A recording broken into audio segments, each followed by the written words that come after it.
अब मैं आपको गाउस के अनुप्रयोग का दूसरा पार्ट बता रहा हूं।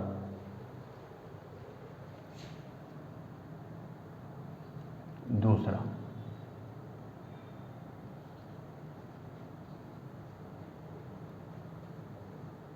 आवेशित गोलीय कोश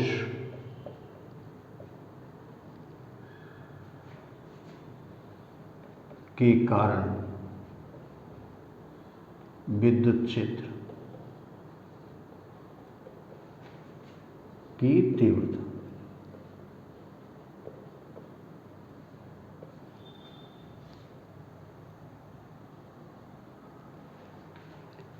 अब देखिए इसमें एक शब्द आ रहा है कोश, गोलीय कोश। तो आपको ये समझना जरूरी है कि गोलीय कोश और गोला, इन दोनों में क्या अंतर होता है।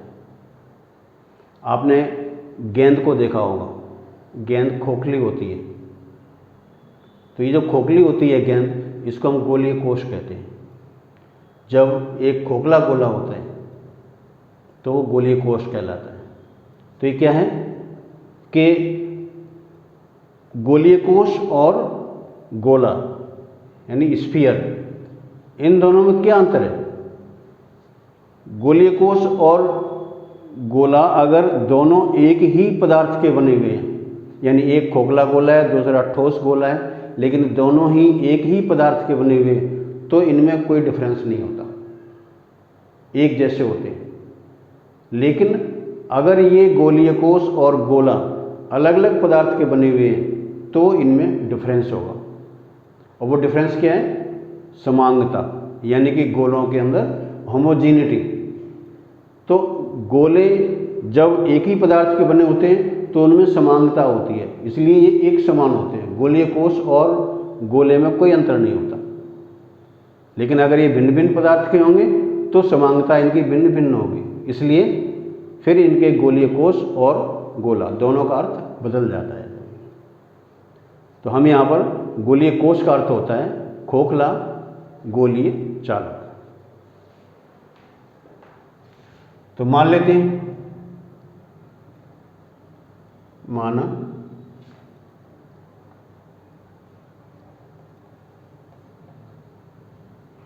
गोलीय कोश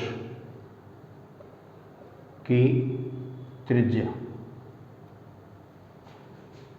इक्वल टू कैपिटल आर। गोलीय कोश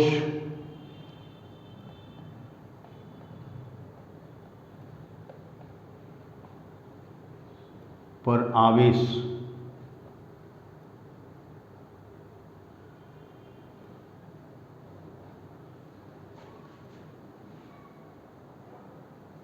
इक्वल टू क्यू मान लेते हैं। तो गोलीय कोश है, गोलाकार है, तो इसकी दो स्थितियां, तीन स्थितियां इसकी होती हैं सामान्यतः। गोलीय कोश के बाहर विद्युत क्षेत्र, गोलीय कोश के पृष्ठ पर विद्युत क्षेत्र और गोलीय कोश के अंदर विद्युत क्षेत्र।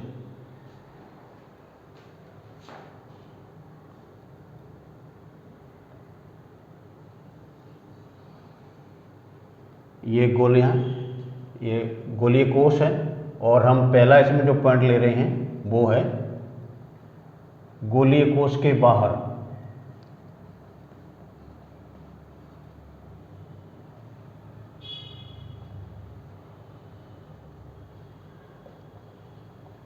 बाहर का मतलब क्या होगा कि भी जो प्रेषण बिंदु होगा वो इसकी त्रिज्या से ज़्यादा होगा, कि दूरी ज़्यादा होगी, यानी r greater than capital R. बाहर विद्युत क्षेत्र की तीव्रता। अब यहां पर इस पर जो आवेश होगा वो इस तरीके से होगा।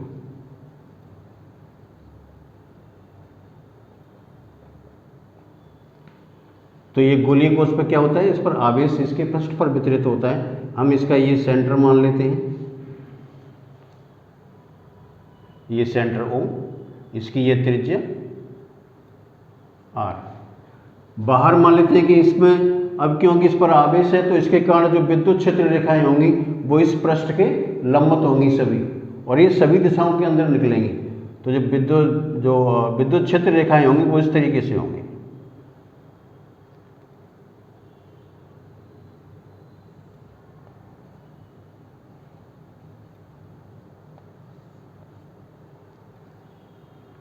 पृष्ठ के लंबवत।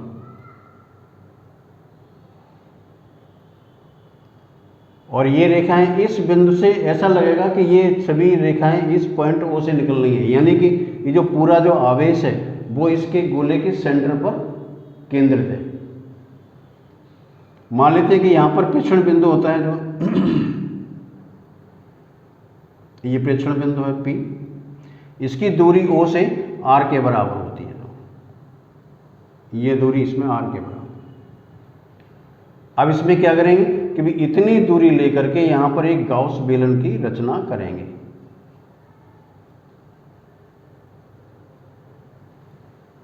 ये होगा गाउस बेलन, सॉरी गाउस पृष्ठ। तो हमने क्या किया, R त्रिज्या का एक स्फेरिकल यानी गोली पृष्ठ बनाया आपने।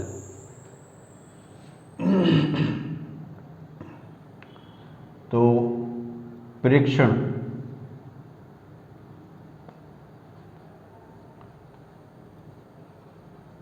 बिंदु P की केंद्र O से दूरी इक्वल टू R। बिंदु P पर विद्युत क्षेत्र ज्ञात करने के लिए R त्रिज्या की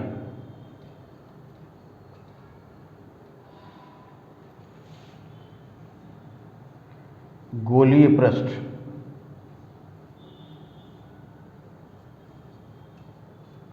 की कल्पना करते हैं।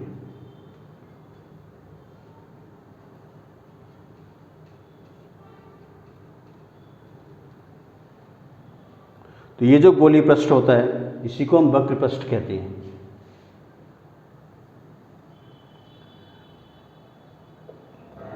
इसे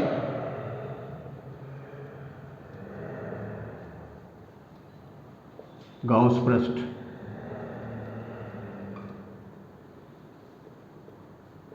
कहते हैं।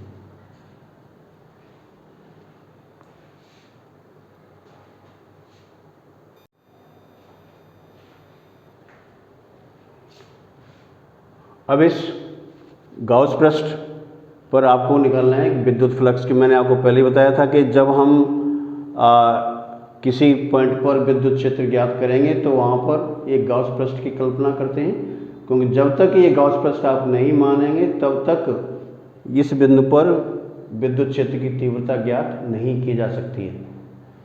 तो क्योंकि ये गोली पृष्ठ है, इस गोली पृष्ठ के सभी बिंदुओं पर विद्युत क्षेत्र की तीव्रता समान होगी।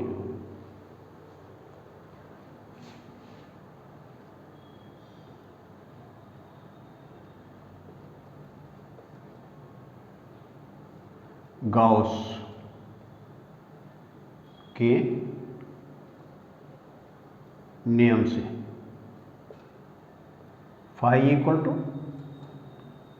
Q upon epsilon naught. तो हम यहां पर देख रहे हैं इसके अंदर से जो फाई पूरे पृष्ठ के लिए है, surface integration E dot ds equal to Q upon epsilon naught. ds यहाँ पर क्या होगा, हम यहाँ पर कोई भी अल्पांश मान लें इस तरीके से, और इस अल्पांश का जो क्षेत्रफल होगा वो इस तरीके से होगा।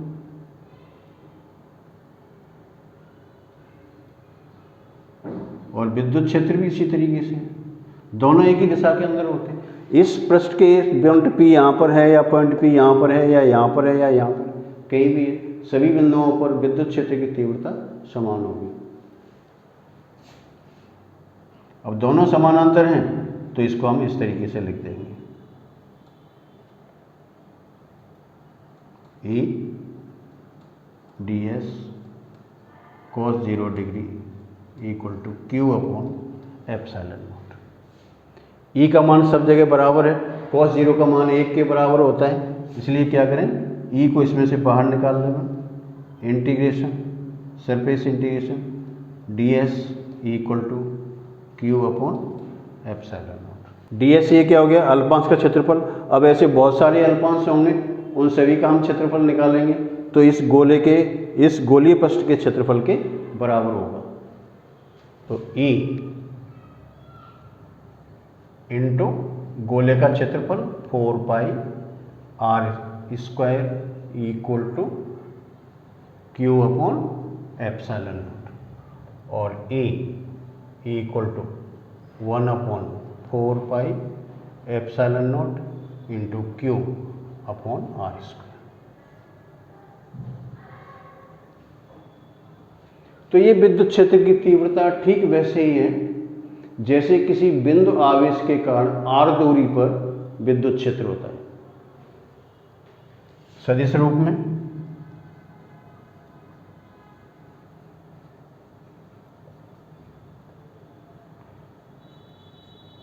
E vector equal to 1 upon 4 pi epsilon naught into Q upon are square into r cap.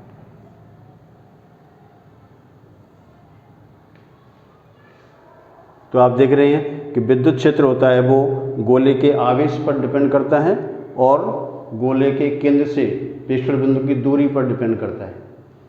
ये आवेश यहाँ पर हमने पॉजिटिव ले रखा है, तो यहाँ पर इस तरीके से हमने विद्युत क्षेत्र रेखाएं बाहर की तरफ निकलती हुई दिखाई थी। और अगर मान लो कि हम इस आवेश को नेगेटिव ले लें तो विद्युत क्षेत्र रेखाएं अंदर की तरफ आती हुई दिखाएंगे। उस केस में भी विद्युत क्षेत्र का मान तो इतना ही रहेगा, इसमें कोई चेंज नहीं आएगा दूरी। ये तो हो गया गोलीय कोश, मैंने जो पहला पॉइंट लिया था, गोलीय कोश के बाहर r दूरी पर विद्युत क्षेत्र की तीव्रता। अब हम गोलीय कोश के पृष्ठ पर विद्युत क्षेत्र की तीव्रता।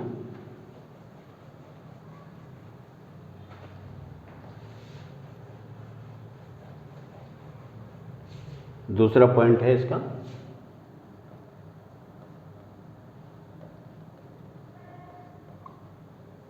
गोलीय कोश के पृष्ठ पर। पृष्ठ पर का मतलब क्या होता है भाई, R equal to capital R, विद्युत क्षेत्र की तीव्रता।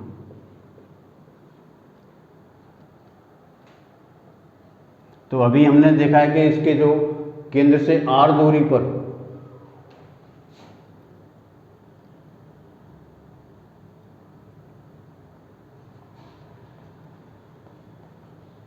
गोलीय कोश के केंद्र O से r दूरी पर विद्युत क्षेत्र की तीव्रता, ये अभी हमने देखा है। इसमें ये है आपका E equal to 1 upon 4 pi epsilon naught into Q upon are square. अब इसमें हम क्या करें भाई, हमें पृष्ठ पर निकालना है, तो इस R के स्थान पर कैपिटल R रख देंगे। पृष्ठ पर R equal to capital R, अतः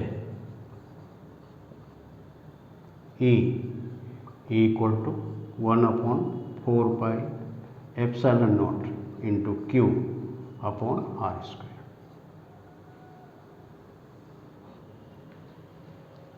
ये है गोलीय कोश के पृष्ठ पर विद्युत क्षेत्र। अब हम इसका तीसरा पार्ट लेते हैं, गोलीय कोश के भीतर विद्युत क्षेत्र। तीसरा पार्ट,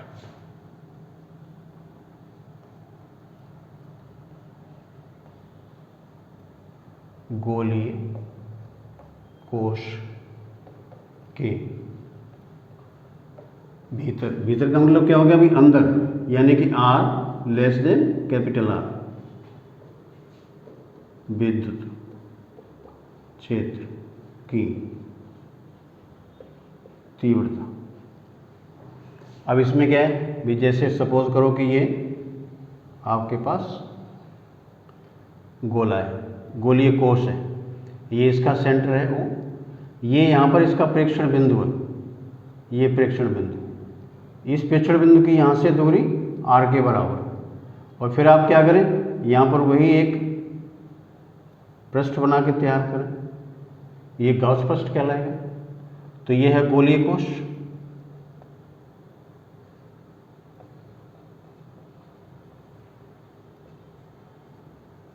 इस पर चार्ज,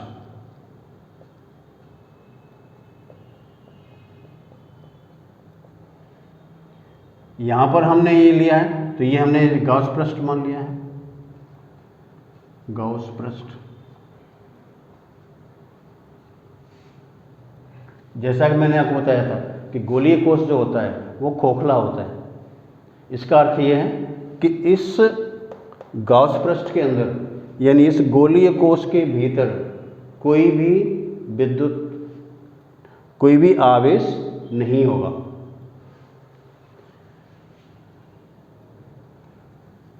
तो हम क्या करें, जैसे हम यहाँ पर विद्युत क्षेत्र रेखाएं दिखाते हैं, आप ठीक उसी तरीके से विद्युत क्षेत्र रेखाएं दिखाइए आप इस पर, इस तरीके से।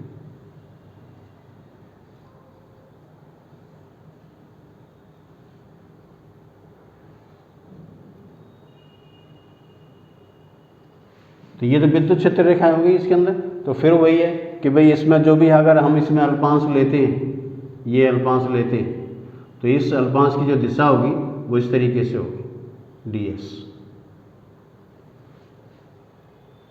तो आप यहाँ पर देखें,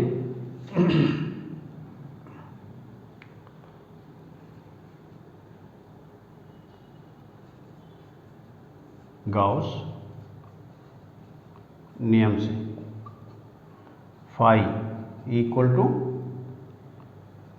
Q upon epsilon naught.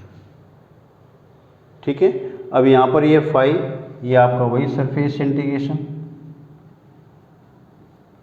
E dot ds equal to Q upon epsilon naught. तो फिर आपका यहाँ integration S E ds cos 0 equal to Q upon epsilon naught. E इसमें बाहर, surface integration ds equal to Q upon epsilon naught. अब ये इसमें 4 पाई r square E, या हम इसको यही रहने देंगे क्योंकि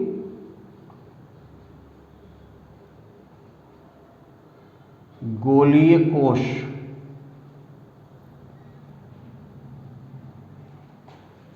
के अंदर आवेश शून्य होता है।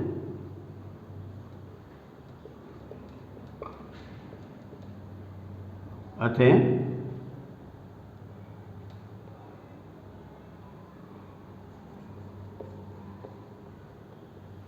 Q इक्वल टू 0, इसके अंदर तो कोई आवेश है ही नहीं जो भी, ठीक है ना। तो हम जैसे हम मान लें कि भाई यहाँ पर तो हम क्या करें, इस Q के स्थान पर 0 रख दें, तो ये E सरफेस इंटीग्रेशन ds ये इक्वल टू 0, यहाँ पर 0 रख दिया तो ये वैल्यू 0 आ गई। अब अपने पास ये चीज टर्म से बचते हैं। अब देखो ये टर्म्स क्या व्यक्त करते हैं, ये क्या है, क्षेत्रफल, पृष्ठ का क्षेत्रफल।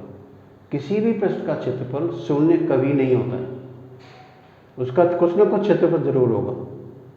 अब यहाँ पर दो राशियां हैं, तो इन दोनों में से कोई एक शून्य होगी या फिर दोनों ही शून्य होंगे। तो इसमें ई डी एस का मान शून्य के बराबर नहीं होता है, इसलिए इस ई का मान ही शून्य के बराबर होगा। अतः E equal to 0। Integration s ds is not equal to 0। तो यहाँ हम ये कह सकते हैं कि गोलीय कोश के भीतर विद्युत क्षेत्र का मान 0 के बराबर होता है।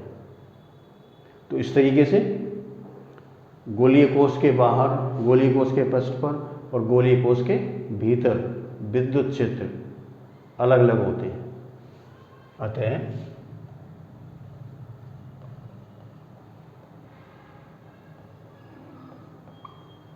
गोलीय कोश के अंदर विद्युत क्षेत्र की तीव्रता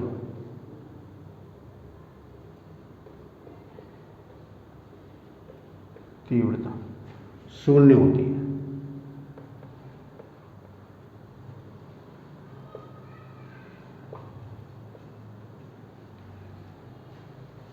अब हम इसका आरेख ड्रॉ करेंगे E और R के लिए।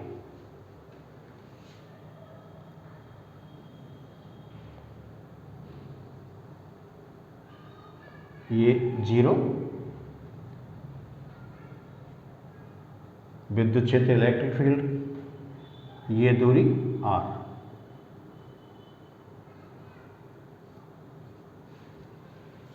अब यहाँ पर यहाँ से यहाँ तक की ये मान लेते हैं गोले की त्रिज्या होती है, यानी ये क्या है, ये R है यहाँ पर गोले की त्रिज्या।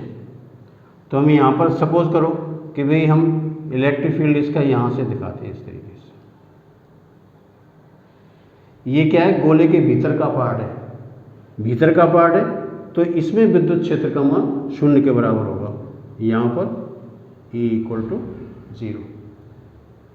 अब यहाँ पर ये विद्युत क्षेत्र आ गया इतना, इस विद्युत क्षेत्र का मान कितना है, तो यहाँ पर आपको दिया गया ये गोले के पृष्ठ पर है। तो गोले के पृष्ठ पर विद्युत क्षेत्र कितना होता है, E equal to 1/4πε0 into Q upon are square, वो ये वाला पॉइंट है। अब यहाँ से जैसे हम बाहर की तरफ चलते हैं तो ये दूरी के वर्ग के व्युत्क्रमानुपाती होता है, इसलिए ये इस तरीके से है E प्रोपोर्शनल 1/r²। तो हम क्या देख रहे हैं इसमें,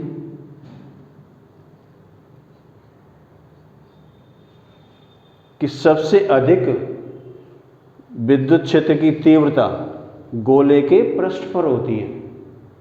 उससे हम जैसे ही बाहर की तरफ चलते हैं तो विद्युत क्षेत्र घटता है, अंदर की ओर चलते हैं तो विद्युत क्षेत्र 0 हो जाता है। तो अधिकतम विद्युत क्षेत्र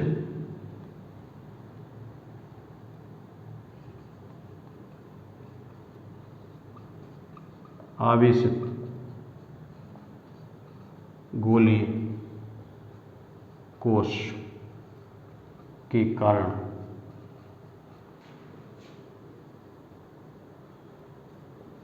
अधिकतम विद्युत क्षेत्र की तीव्रता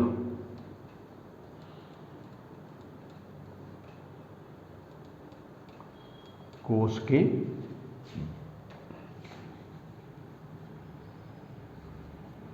पृष्ठ पर होती है।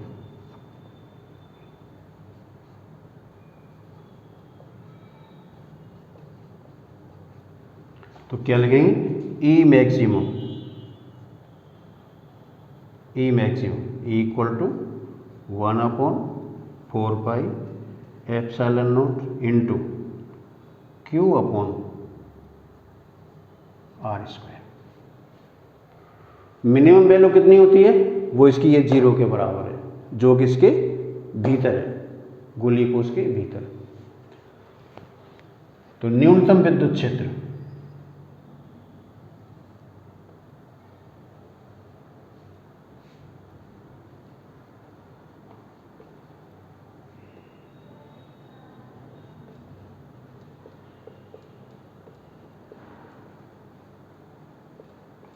तीव्रता E इक्वल टू 0 गोलीय कोश के भीतर।